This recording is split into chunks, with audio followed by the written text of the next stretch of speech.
AP deputy CM Pawan Kalyan ఢిల్లీలో బిజీగా గడుపుతున్నారు. వరుసగా కేంద్ర మంత్రులతో మీట్ అవుతున్నారు. ఏపీకి సంబంధించిన పలు ప్రాజెక్టులకు సంబంధించి కేంద్ర మంత్రులకు వినతి పత్రాలు ఇస్తున్నారు.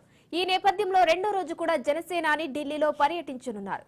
మరికొంతమంది కేంద్ర మంత్రులను పవన్ కళ్యాణ్ కలిసే అవకాశం ఉన్నట్టుగా తెలుస్తోంది.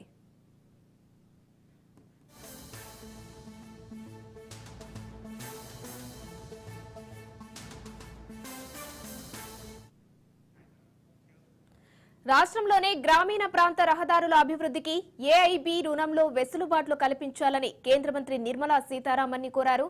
ఏపీ గ్రామీణ రోడ్ల ప్రాజెక్టు కోసం ఏఐబీ నుంచి తీసుకోనున్న రుణానికి సంబంధించి ప్రాజెక్టును 31 డిసెంబర్ 2026 వరకు పొడిగింపు చేయాలని విజ్ఞప్తి చేశారు. అలాగే ఏపీ గ్రామీణ రహదారి ప్రాజెక్టులో మార్పులు కోరారు. ప్రాజెక్టు పూర్తి చేసేందుకు 2024 డిసెంబర్ 31 వరకు ఇచ్చిన ప్రస్తుత గడువు సరిపోదని కేంద్ర మంత్రి దృష్టికి తీసుకెళ్లారు.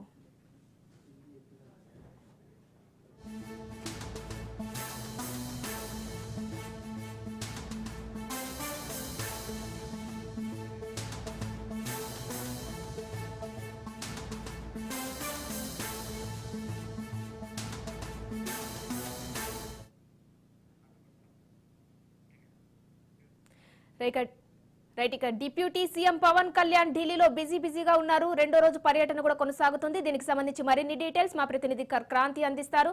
క్రాంతి, డిప్యూటీ సీఎం పవన్ కళ్యాణ్ ఢిల్లీలో బిజీగా గడుపుతున్నారు. ప్రస్తుతం అక్కడ కేంద్ర మంత్రులను కూడా కలిసే అవకాశం ఉంది. దీనికి సంబంధించిన డీటెయిల్స్ ఏంటి?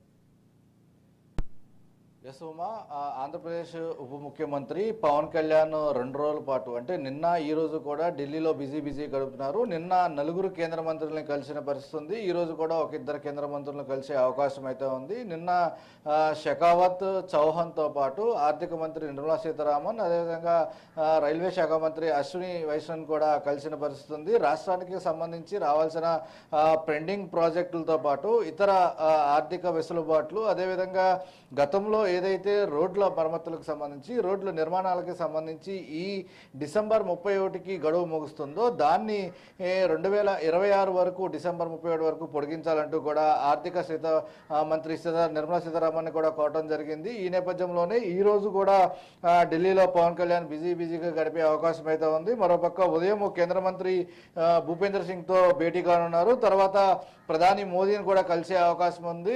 దానిలో భాగంగానే ప్రధాని మోడీతో పాటు ఇతర అమిత్ షాను కూడా కలిసే అవకాశం అయితే కనిపిస్తుంది. అటు మహారాష్ట్రలో ఏదైతే పవన్ కళ్యాణ్ ఎన్నికల ప్రచారం చేశారో, పవన్ కళ్యాణ్ ఎన్నికల ప్రచారం చేసిన అన్ని సెగ్మెంట్లలో భారీ మెజార్టీలతో అక్కడ అభ్యర్థులు గెలవడం జరిగింది. దాంతో ఎన్డీఏకి సంబంధించి కొంత కీలకమైన నేతగా కూడా ప్రస్తుతము బీజేపీ పవన్ కళ్యాణ్ చూస్తుంది. ఈ నేపథ్యంలోనే అటు ఎన్డీఏకి సంబంధించిన ఒక కీలకమైన బాధ్యత కూడా రాబోయే రోజుల్లో పవన్ కళ్యాణ్కి అప్పచెప్పే అవకాశం కనిపిస్తుంది. ఇక మరోపక్క రాష్ట్రానికి సంబంధించి అటు పర్యాటక పరంగా అనేక ప్రాజెక్టులు కేంద్రానికి సంబంధించి ఇచ్చేందుకు అటు వినతిపత్రం కూడా ఇవ్వడం జరిగింది పర్యాటక శాఖ మంత్రికి. దానిలో భాగంగానే అటు మరోపక్క రైల్వే శాఖ మంత్రికి సామర్లకోట ఉప్పాడ రోడ్డుకి సంబంధించి రైల్వే కనెక్టింగ్ బ్రిడ్జ్ ఒకటి నిర్మించాలంటూ కూడా కోరడం జరిగింది. అదేవిధంగా 7,000 కిలోమీటర్లకు సంబంధించిన రోడ్లు నిర్మాణ దశలో ఉన్నాయి కాబట్టి వాటికి సంబంధించిన ఆర్థిక వెసులుబాటును కూడా రాష్ట్రానికి ఇవ్వాలంటూ కూడా కోరుతున్నారు. దాంతోపాటు పూర్తి స్థాయిలో అటు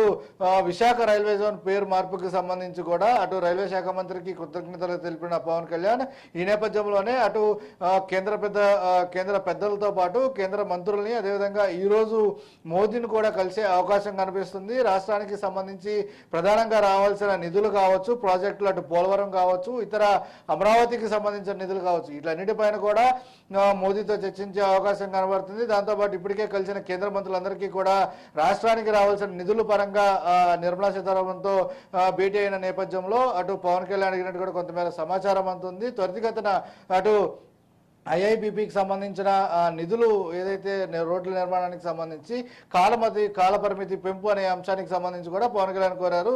ఈ నేపథ్యంలోనే పూర్తి స్థాయిలో రాష్ట్రానికి ఆదుకోవాలి, అదేవిధంగా రానున్న రోజుల్లో కేంద్ర ప్రభుత్వానికి సంబంధించి పూర్తి స్థాయిలో ఏ రకంగా సహకరిస్తారో దాన్ని నేపథ్యంలోనే రాష్ట్రం ముందుకు వెళ్లే అవకాశం ఉందంటూ కూడా పవన్ కళ్యాణ్ స్పష్టం చేశారు. దానిలో భాగంగానే ఇక్కడ సామర్లకోట ఉప్పాడకి సంబంధించిన రైల్వే ఓవర్ బ్రిడ్జ్కి సంబంధించి ఏవైతే ఫుట్ ఓవర్ బ్రిడ్జికి సంబంధించిన గతిశక్తి పథకం కింద దాన్ని శాంక్షన్ చేయాలంటూ కూడా కోరటం జరిగింది. ఎందుకంటే ఇప్పటికే టూరిజం పరంగా అక్కడ తూర్పుగోదావరి జిల్లాకి కొంత ప్రత్యేకత ఉంది, అనేకమైన దేవాలయాలు ఉన్నాయి. దాన్ని పర్యాటక శాఖకు సంబంధించి ఒక సర్క్యూట్గా ఏర్పాటు చేసి టూరిజంని అభివృద్ధి చేసే దిశగా కూడా పర్యాటక శాఖ మంత్రిని కోరటం జరిగింది. పూర్తి స్థాయిలో ఢిల్లీలో 2 రోజుల పాటు పవన్ కళ్యాణ్ బిజీగా గడుపుతున్నారు. ఈ నేపథ్యంలోనే నిన్న నలుగురు కేంద్ర మంత్రులు కలిసిన నేపథ్యంలో ఈ రోజు ఒక కేంద్ర మంత్రి ప్రధానిని కూడా కలిసే అవకాశం ఉంది. మరోపక్క అమిత్ షా అపాయింట్మెంట్ దొరికితే ఖచ్చితంగా అమిత్ షాతో కూడా కలిసే అవకాశం ఉంది. అటు రాష్ట్రానికి సంబంధించిన లా అండ్ ఆర్డర్ కావచ్చు, ఇతర అంశాలపైన కూడా ప్రత్యేకంగా చర్చించే అవకాశం అయితే కనిపిస్తుందమ్మా. Thank you Kranti.